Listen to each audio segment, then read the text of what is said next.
Well, Ryan Talbot, I feel like we just did this, but we're back again.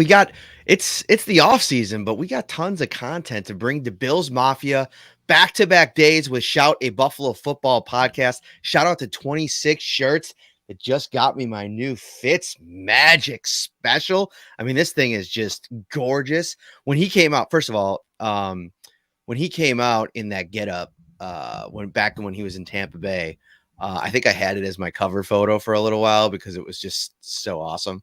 But it's Ryan Fitzpatrick. Everybody loves Ryan Fitzpatrick, so I had to get it. All right, whether you're celebrating at home or away this weekend, Topps has all your fan favorites ready to enjoy for football, entertaining, or any occasion. I sat down with Mike Ginnitti from SpotTrack.com yesterday. We had a 20-minute chat. We went over a bunch of different things, setting up the Bills salary cap situation, the outlook for the offseason, what it's going to look like to maybe retain some players, some potential other players that might be in the mix for the Bills. We kind of covered a lot in 20 minutes, and we are going to give you that full interview right now. Stick around, hit that like button, subscribe as well. We're 4 away from 5,000. We're inching there. We're almost there. We're going to play the interview. We will come back. We will react to everything that Mike had to say. Stay tuned and watch this. All right, what is up, everybody? Matt Parrino here. You are watching the Shout Buffalo Football podcast or listening maybe on Apple, Spotify, Stitcher, or wherever you get your podcasts. Today, we have a special edition. We are hooking up with Mike Ginnitti. He runs SpotTrack.com and is my go-to source this time of year and all year long for all your salary cap questions. Free agency is quickly approaching, Mike. I mean, we talked about this last year, but are you as busy as usual? Oh yeah. Heck yeah. Look, there's the cap is back where it should be. So everybody's back to normal here in terms of spending. And, now we learned what void years are and restructures are for a lot of these franchises who weren't doing those before. So I expect more cap movement than ever this year because of what we just went through over the past year and a half. A lot of teams have cap to burn. A lot of good teams have cap to burn. And I think we're going to see double the amount of trades that we've ever seen in an offseason. That to me is where many of these teams are percolating in a lot of these notable positions, quarterbacks, running backs, wide receivers. There's a good tight end free agent market. I do think a lot of offenses can change quickly this offseason based on a lot of the cap mechanisms that we learned. Mm-hmm. So obviously this is very Bills centric. And I want to start before we get into too many, players and contract stuff. From an overarching team perspective, I mean, on your website right now, the estimated cap space top 51 is, a little bit, it's under, or they're over the cap, almost, $1.5 million. So looking, at the offseason and what kind of some of the things Brandon Beane has to do, how do you kind of, where do you place the Bills in terms of what they have to do, what their situation is entering all of this? Yeah, last year when we talked, there was a lot more going on. There were 6 or 7 notable free agents that had to get contracts. You didn't want to lose them. So it was more about keeping your own and kind of rebuilding and running it back, quite frankly. This year's going to be a little bit different. You know a lot more about this offense. Dawson Knox step forward was big. Devin Singletary step forward was big. So you don't necessarily have to go out there and make home run hits, in my opinion. You're just kind of nickel and diming some things. So having minimal cap space in February doesn't scare me with this roster, especially with 3 or 4 restructures, a couple of extensions that can really open up 20 to 30 kind of instantaneously right now. And what are those extensions? We could kind of fast forward to that a little bit, because I think that's something people are starting to kind of scour through everything. Like, where can the Bills do some things? I mean, extensions, maybe restructures. What are those prime candidates right now in your eyes? Yeah, you're going to restructure Deion Dawkins for sure, even though he didn't have the greatest season of all time. You're going to have to be careful on the right side of that line. As you know, that Darrell Williams situation is ugly. I don't think you're moving on from Darrell Williams, but there's probably some conversations about what to do with that contract after 2022. Stefon Diggs is not a contract extension candidate, but for cap purposes, he could be. That's one of the situations where you can float him out 4 for $88 and drop his cap in half and really give yourself some more room to work with. There's no need to restructure Josh just yet, in my opinion. You wait a year on that one. Other extension candidates, you can consider Dawson Knox if you want to. He is extension eligible. I think he showed enough that he's going to be a part of this offense, but you're going to increase cap by doing that. There's no question about that on his rookie contract. So, we could talk about the defensive line a little bit, Ed Oliver and things like that. But, it's a good year for nickel and diamond and a bad year to go big, in my opinion, with Buffalo. Interesting. Let's go to some of the free agents that the Bills, have to worry about. And before we get to some of those, retaining your own, you guys put out, like, usually this time of year, you've landed on at least a few players from every team, their market value as they kind of go to into free agency. I think first of all, for more casual fans, how do you guys land at that number? Because I believe Matt Milano landed about 14 million last year. He wound up at about 10, 11 average annual. And I think he took a little bit of a hometown discount, but how do you guys land at that value and project, guys' numbers? Maybe like a Levi Wallace, who's close to 10 right now, but might land at a little less than that if he stays in Buffalo. Yeah, that's right. Mathematically speaking, we have a certain stat categories for every position. Off-ball linebackers, edge rushers, things like that. We've got 4 or 5 stat categories that we identify. We track those every single year, and our market values are built over a 2-year basis. So, if we're talking about Levi Wallace's number right now, we're talking about 2020 and 2021 production for him based on those stats. We toss in 3 or 4 ratings based on some advanced analytics, some next-gen stuff, some PFF stuff, things like that, just to kind of round out the number a little bit. And then we put those numbers up against variables, and we use a little bit of artificial intelligence to bring in the best comparisons for Levi Wallace. So, for instance, Charcarius Ward in Kansas City, super similar player, versatile kind of linebacker / cornerback role, similar market value. I just think it's the going rate if we're going to transition to Levi's number here. I get surprised by numbers every time they come out of our calculation too. I really do, and sometimes I forget where the market's going. If you think about where the CB1 is right now at $21 million a year, your third or fourth option on a veteran contract is going to be between 7 and 10 to some breadth. So he's on the high side of that because he has had to fill in for some injuries over the past 2 seasons. So his production has amplified in that regard.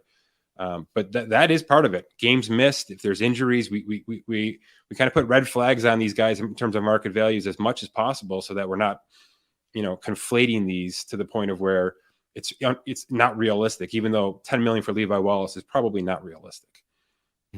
So, and I'm interested because, if he were to get around that market value, it would put him just outside of the top 20 in terms of cap hits right now for 2022 before any deals are made. And I mean, if you really start to think about it, that's kind of in the range, that 25 to 35. I mean, he's on the high end, probably, as much as some Bills fans probably would argue against it, of, the cornerback 2s out there. I'm interested though, when you put that value of cornerback 2 up against slot and the extension that Taron Johnson just signed. I mean, he's one of the premier slot guys in the league. He was paid like that, but even still, Levi Wallace is set up to make quite a bit more. Do you ever see that trend maybe flipping a little bit and CB2 maybe dipping down, and maybe that slot corner position, as it gets more and more valuable as the years go on, to maybe skyrocket up in terms of what that cost will be like?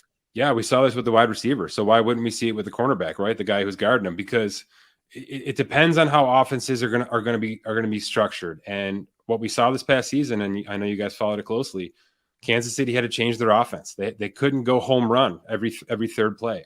Buffalo's going to have to do that next year. Josh Allen's going to be figured out here now in terms of those deep balls. In fact, he was to a big degree with Stefon Diggs throughout this season. And that's going to open up the middle of the field, as we saw in the Super Bowl, right? That's where Cooper Kupp ended up living for most of that Super Bowl, which is going to make those slot guys, those across guys, those off-ball linebackers even more valuable.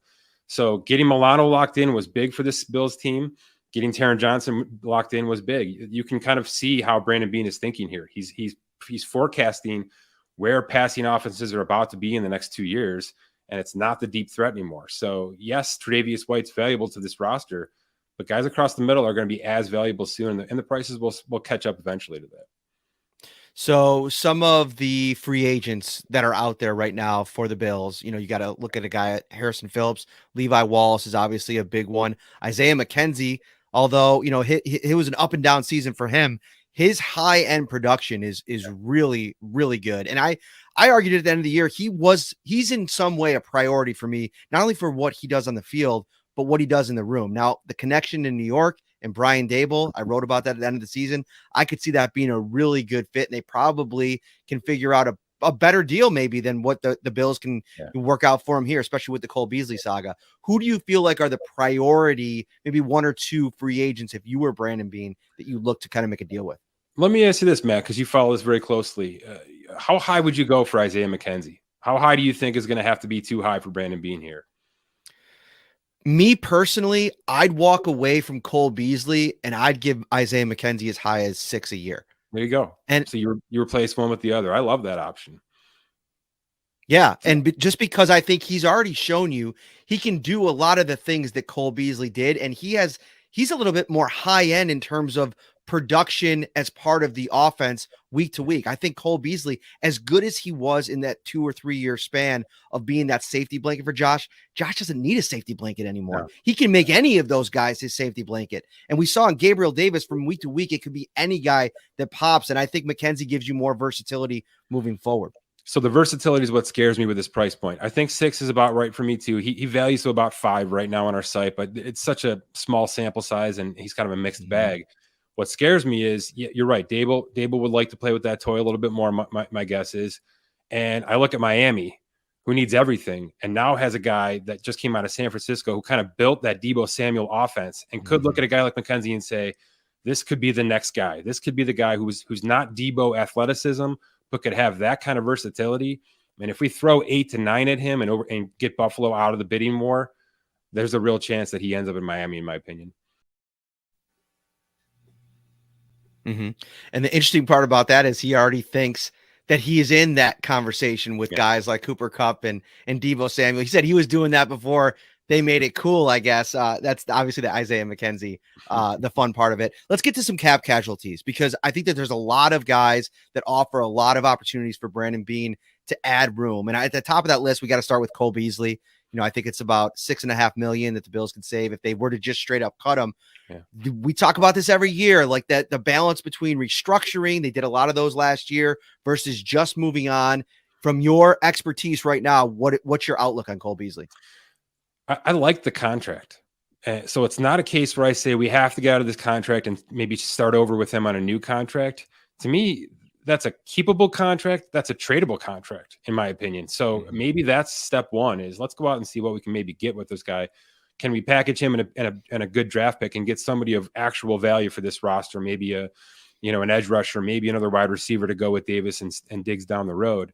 I have aspirations that there's a move on Cole Beasley that isn't just an outright cut, but with 6+ to be saved here and the Bills in the cap situation they're in, at the end of the day, I'm not even going to try to restructure that. I'm just going to flat out cut him if I can't trade him. So to me, that's a simple one in terms of cut versus restructure. The defensive linemen are very, very difficult, though. I'm not sure where Beane's head is in terms of, do I want to push a lot of cap to 2023, knowing there's a couple more mouths to feed, possibly Diggs, possibly Dawson Knox, possibly, a couple of those edge rushers at that point? Or am I in a mode where I just want to kind of pause? And he did so much running it back last year.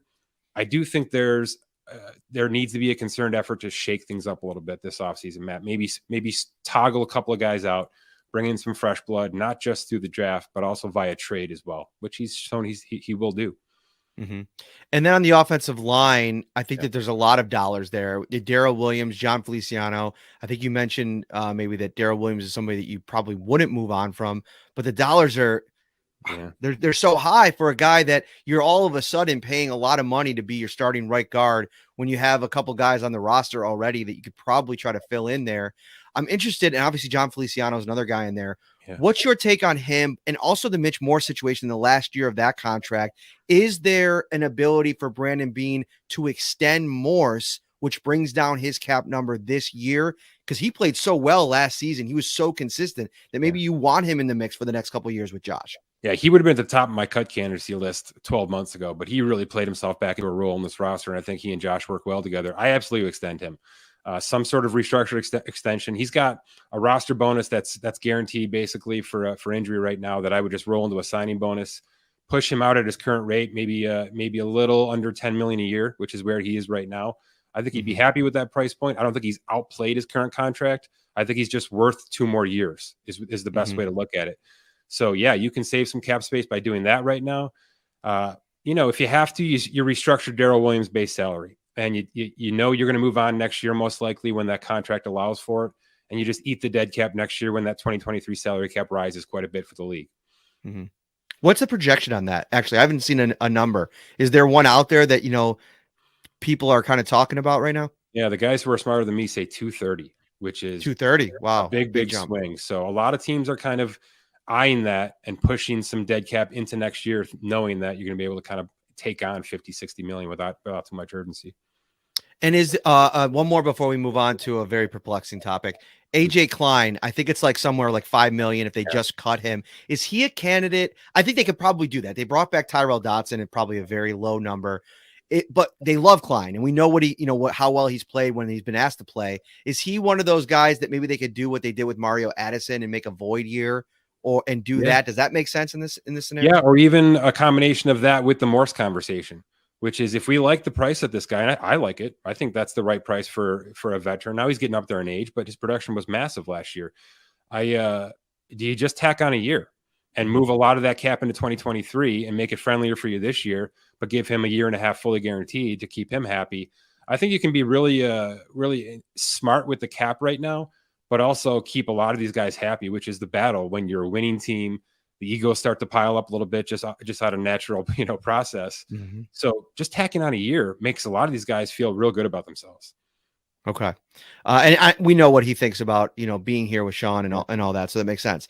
All right. Starla Tulele. I feel like the ultimate polarized. I mean, you want to talk about Cole Beasley and, the people that were on both sides of that fence this season. Starla Tulele is just one of those guys, no matter what he does, it's a lightning rod for conversation. His contract is such, I think it's like a little bit more than 9 million of a cap hit, 7 million dead cap, according to the site. So, I mean, you'd save, you'd add like 2 million in cap space if you moved on. What are the options with him? Because reliability, availability still seems to be an issue with him. Yeah. You do need an interior piece. I mean, bringing him back and having him there, but at that price point just seems like a lot to swallow. What are the options with him? Yeah. I don't think he's tradable either, which would be my first option. So I don't think that's an option for the Bills right now. If I'm Brandon Beane, I'm accepting this contract for what it is. I've already tinkered with it enough. The COVID opt-out kind of made things, kind of funny for both sides. I'm just going to restructure him and just eat it next year when I don't really have to think about it. The contract will be completely outside of itself. Tack on some void years like the rest of the league is doing, and just make it better for you right now, which is really the only thing the Bills should be worrying about. And any of these contenders, let's make 2022 the best, easiest possible year for us in terms of winning a Super Bowl, and deal with it in 2023. I just think there's too many unknowns. Availability is such an issue, but the contract doesn't really make it friendly to move on from in any capacity. So restructure, drop that cap hit, push it to 2023, and let it kind of ride out after that.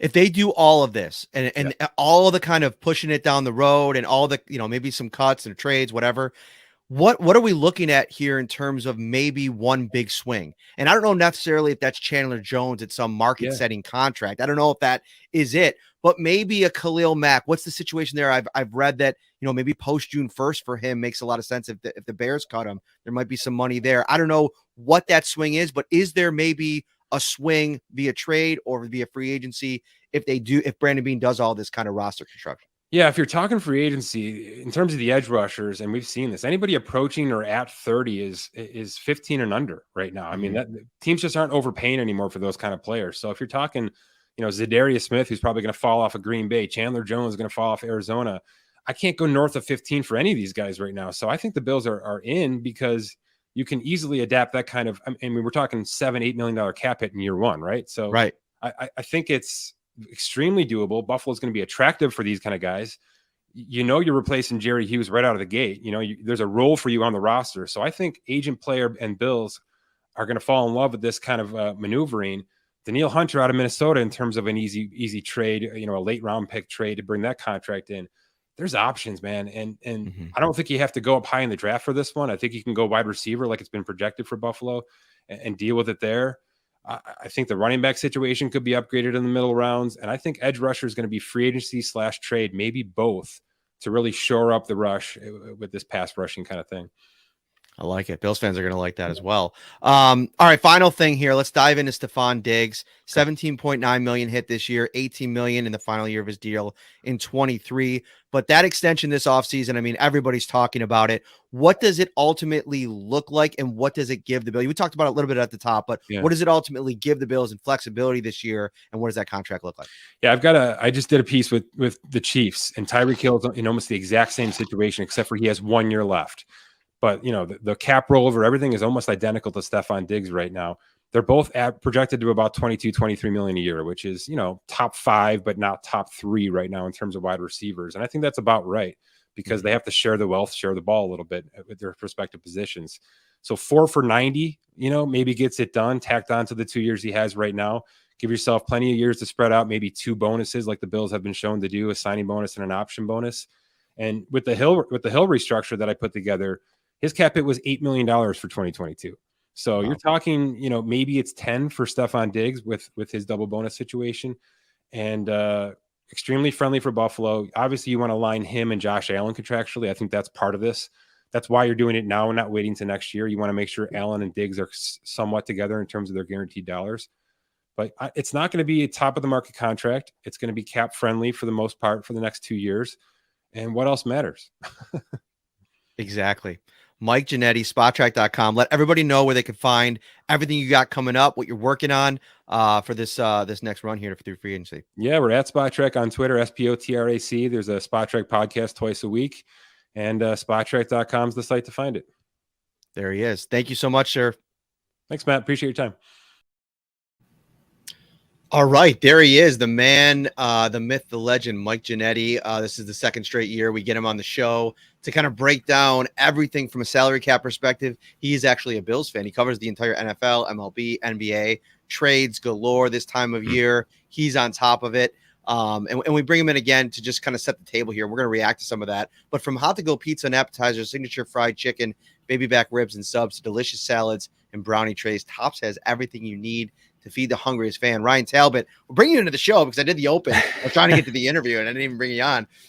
Your biggest takeaway from what we just heard?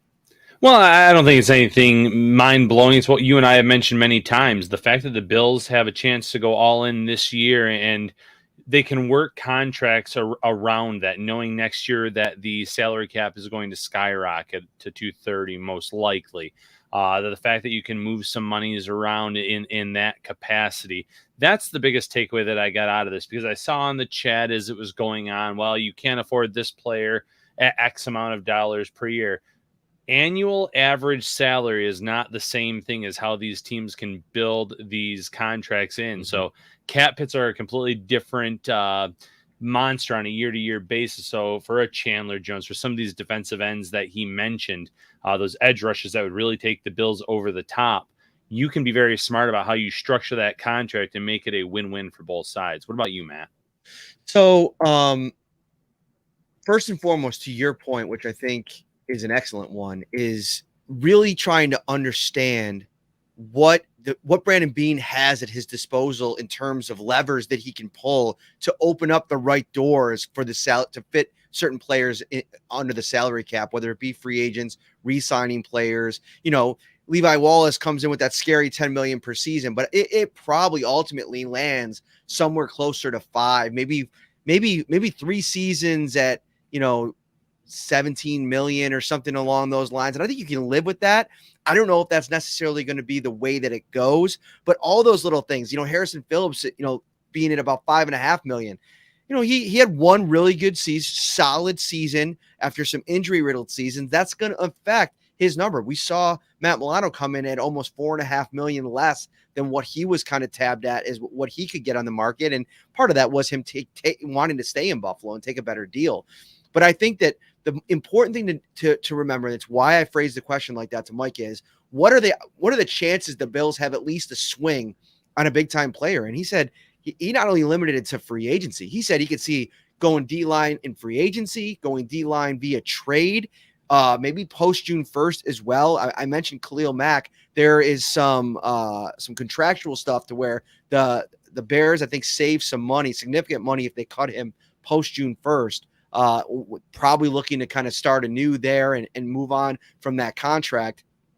That could be an interesting piece as well. So I think it's about understanding that there's options, and some of these big time players, there's potential there. And, so the guy that I bring up, and I put it in the headline here, and I did it for a reason, because this is a guy in Chandler Jones who is 31 years old. I believe he'll be 32 before, at least at some point over the course of the next season.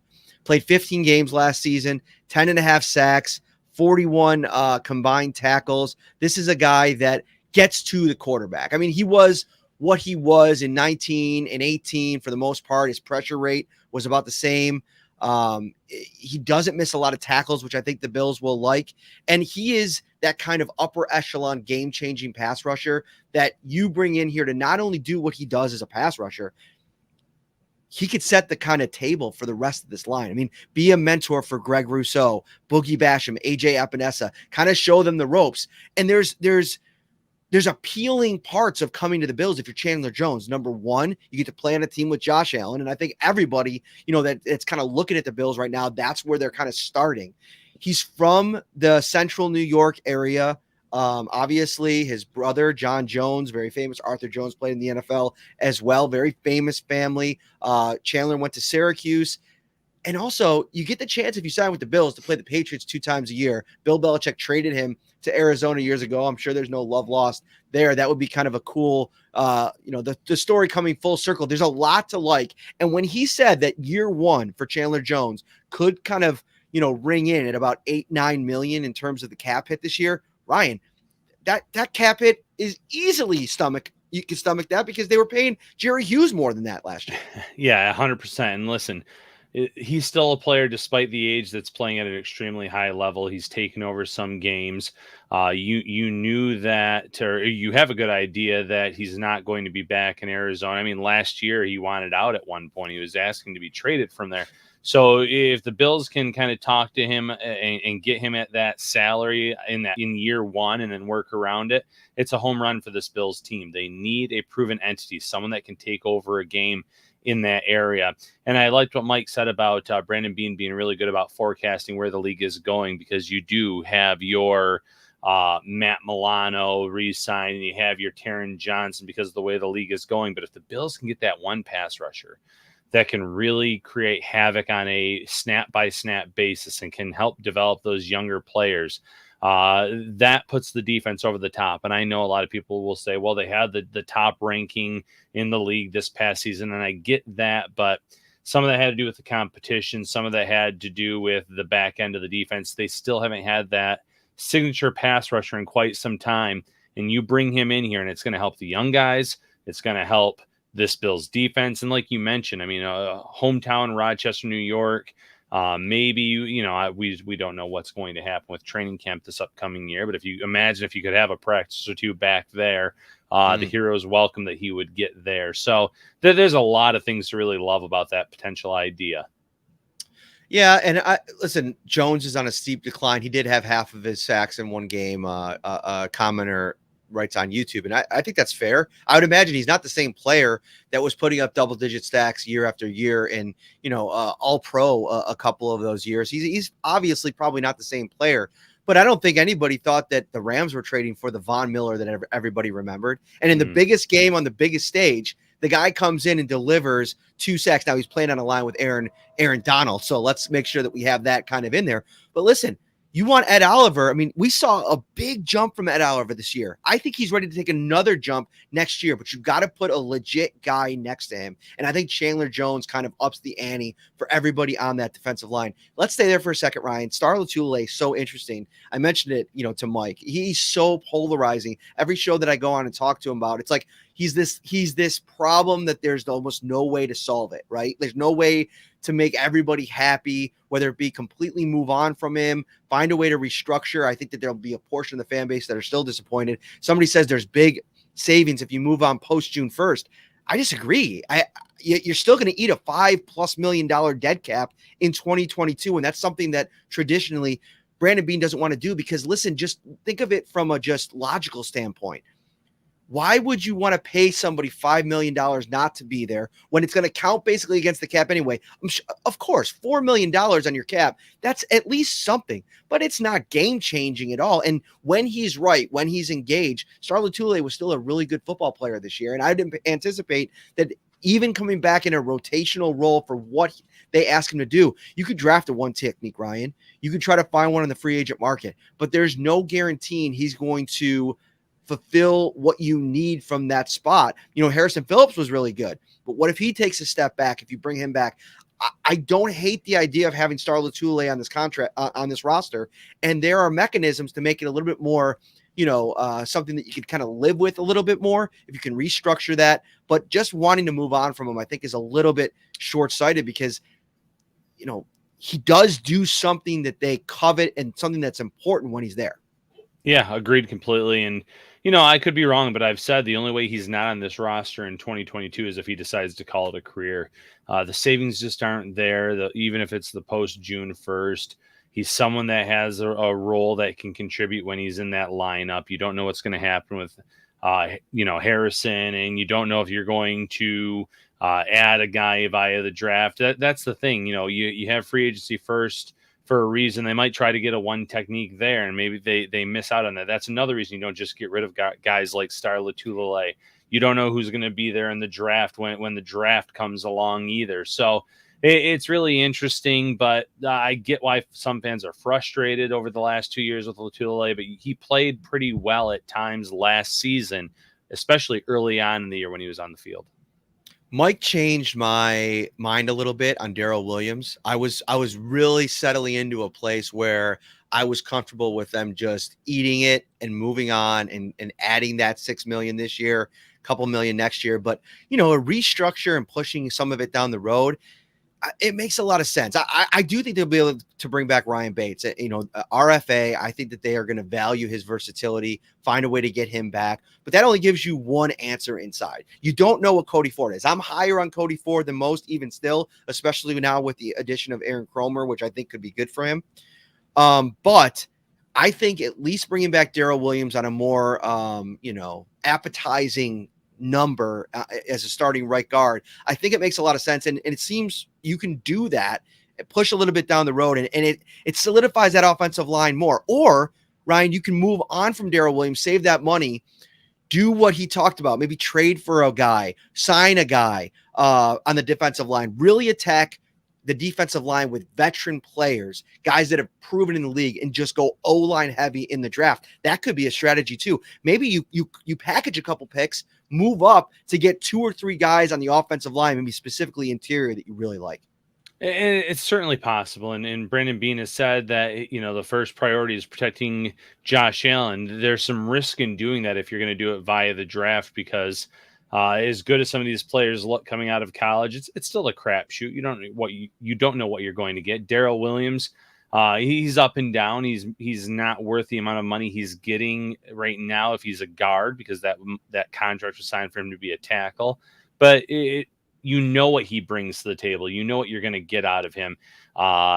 It's a risky proposal to replace him with someone just via the draft, or even a few guys out of the draft, just because you don't know how that's going to pan out now. Maybe Cromer, maybe this Bills team, they eye someone in free agency. If you can bring someone in for the amount that you can save to move on from Williams, maybe that's what you do. And then after you have that person under contract, you can move on from Darrell Williams or something of the sort. But I agree that it's not just a simple, well, let's get rid of this guy, because you make your offensive line worse if you do that. And that's the last thing you want to do when you have a franchise quarterback that you're looking to protect. Man, we got people back for a second straight day, Ryan. I'm pumped up at these numbers. But here's the thing. We're creeping up on that 5,000 subscribers right here on YouTube. I want to send some love to everybody who's watching over on Facebook, Twitter as well. But we've been working, we've been on the steady climb up to 5K over on YouTube. So hit that subscribe button, like the video as well. We really appreciate it. We didn't get too much into it on the show, but Mike, if you go listen to, I think it was his pre-Super Bowl Spot Track podcast, he went with 10 bold offseason predictions. And One of them had to do with the Bills. And it also had to do with what he was mentioning with Cole Beasley, that he feels that that's more of a tradable contract than it necessarily is one that you want to just move away from, even despite the money that you'll save. Now, there's a couple of things there. I want to ask you first, before we get to the trade that he mentioned in the podcast, Ryan, what do you think about Cole Beasley's prospects around the league, whether it be in trade interest or even free agent interest, should he be cut, where he's at as a player? I mean, the production, if you go and look at it, it was still there considerably last season with the Bills. Yeah, 100%. And you kind of hit upon it, though, in your interview with Mike, when you said the first year or so, he was a security blanket for Josh Allen, and Josh doesn't need the security blanket anymore. So maybe he wasn't getting the same amount of targets. Maybe he wasn't the first read in the option anymore. You add a guy like Diggs, you have Gabriel Davis, you have Dawson Knox that comes along. All of a sudden, on some plays, you have Cole Beasley being option 4, option 5, where before he was option 1 or option 2, and he didn't go much further than that. But around the league, there's still a value. There's a lot of teams that would want a Cole Beasley. Slot receivers are so important in today's day and game. Has he lost a little bit of a step since the Bills signed him? Yeah, I think that's a fair assessment. But can he still contribute, put up solid stats, be someone that could help a young quarterback around this league? Absolutely. There's a lot of young players, second year, third year quarterbacks that would love a security blanket like that, like he was for Josh early in his career. So I do think there is a market, especially, if the Bills were to just part ways with him. I think you'd have a lot of teams vying for his services. And I still think there's going to be a few teams, as he mentioned, that could call and say, hey, what would it take to get Cole Beasley? Is it a mid-round pick? Is it a late pick? Is it a player-for-player deal? What do they have to do? Mm-hmm. Somebody says, Matt Flynn over on Facebook, that the Patriots would sign Cole in a heartbeat. But it's funny enough, and maybe that's the case, and I know that Bill Belichick's a fan. I've spoken to him, I think, at one time on one of his Zoom press conferences, and he was talking a little bit about Cole Beasley. I don't think that that's necessarily what the Patriots need. I think they need a true one. They need a guy that could take pressure off Mac Jones. They need a Jamar Chase, and the problem for the Patriots is they're not usually able to find that in the draft. I mean, obviously they went and undrafted N'Keal Harry. And Justin Jefferson was a late first round pick. You got to get a little bit lucky, I'd say there as well. But we'll see. All right, so here was the trade that was proposed by Mike on his podcast. And Scott Moranto, if you're listening somewhere, you're probably going to be sitting there like, if you watch WWF back in the day, you're coming to the ring like you're the Ultimate Warrior. You're getting in the ring, you're shaking the top rope because you called this in December, potentially a trade for Christian McCaffrey. Obviously the Carolina connection. A couple things here. Number one, Ken Dorsey is now the offensive coordinator with the Carolina Panthers. This is why I think it's interesting. I'm actually writing about it this weekend. It'll either come out Sunday, I think. I want to really put some time into it, or maybe early next week. But I really want to examine this trade. I'm not even necessarily saying whether I think they should do it or not, because honestly, I'm really on both sides of the fence in this, and we're going to dive into all the issues that I have, Ryan. But Ken Dorsey's here. He was there. He was Cam's quarterbacks coach that last season, Christian McCaffrey's rookie year. So you have that in place. You have Sean McDermott and Brandon Beane, who are ultra familiar with McCaffrey, Beane even more so, being one on the staff that drafted him. And the trade is interesting because the trade he proposed is Cole Beasley, a second and a third for Christian McCaffrey. And so first and foremost, that's a lot. That's a lot. 2 draft picks is one that's going to really sting for a running back who you've already spent draft capital on that position in a couple of drafts here over the last couple 3 years.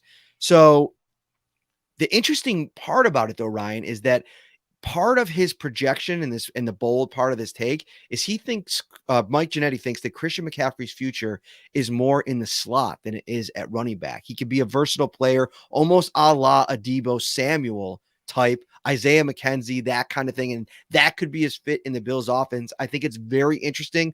I think if he could stay healthy, it's even more interesting, but that's a big if, Ryan. What do you think about the assets you got to give up, the injury concerns, all of it? The assets is where I start a little bit. A second and a third is a little steep for my liking. And listen, when I say running backs are a dime a dozen, I get that they're not a dime a dozen when it comes to a healthy Christian McCaffrey, because we know how special he can be when he's healthy, but there's question marks about that. And then, the projection about him becoming a slot. Is that realistic? Is that where he's going to be going here in the near future? Maybe it is. And if so, that softens that blow a little bit. So I don't know if I'd be willing to give up both of the day two picks if I'm Brandon Beane and I'm that front office. But the one thing I'll throw in there is Brandon Beane I think he referred to that trade as a sleep, or not the trade, I'm sorry, the selection of Christian McCaffrey as a sleep easy at night pick, meaning that he felt good about that pick the entire time when he was in Carolina, when the Panthers had him. He really hyped him up last offseason, and when he was talking about, is there still value in drafting a running back in the first round?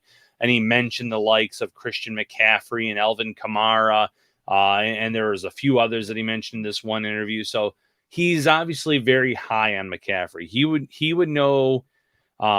He would have a very good feel for McCaffrey in terms of their previous experiences together, the interviews that I'm sure that he did with him through the draft process, what the future might be. He's always thinking ahead, like Mike said.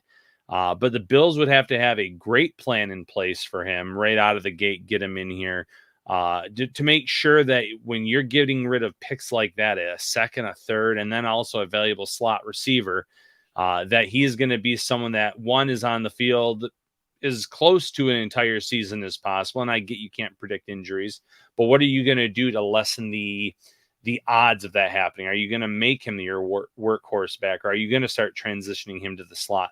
How can you maximize a trade like that? Mm-hmm.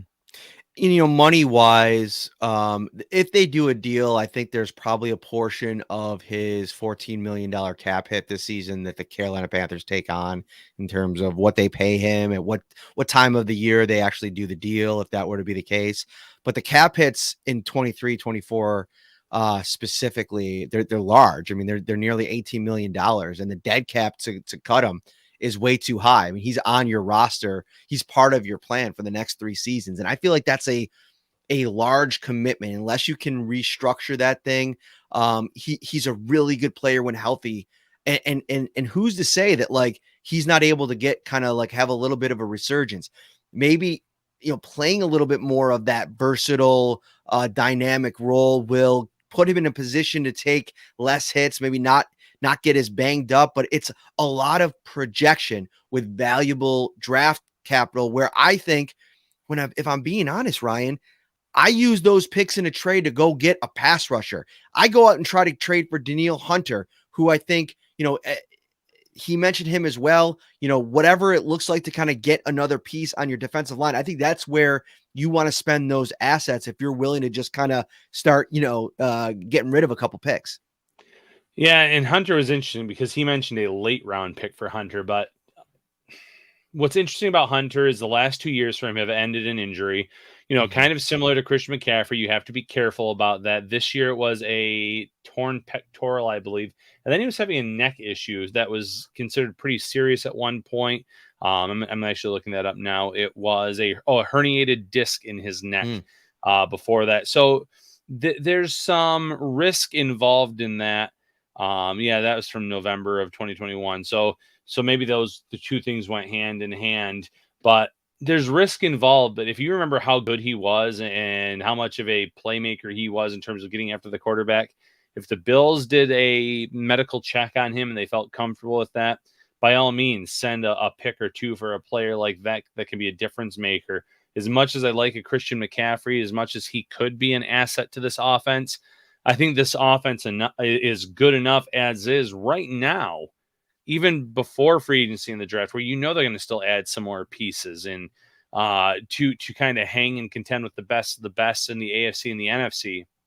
It's that pass rusher, that legitimate game changer that they're truly lacking right now. Some great stuff from Mike Ginnitti. Make sure you get over to spottrack.com. You can do all your studying.